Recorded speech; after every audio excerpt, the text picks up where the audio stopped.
look at those masterpieces. They're literally elephant trunks. They made swords out of it. Like, what is that for? That circle thing. See, there's so many modern designs. For you, it would be yellow, but for us, it's really white. I don't know why. See, it's very. So these were the flutes back then. Those are the trunks. These are the trunk chairs, apparently.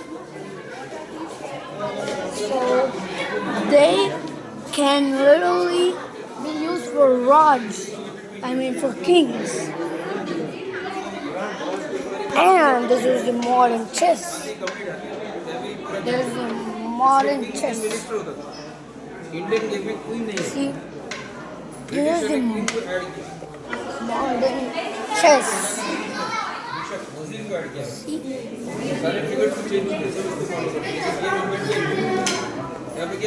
And as you can see,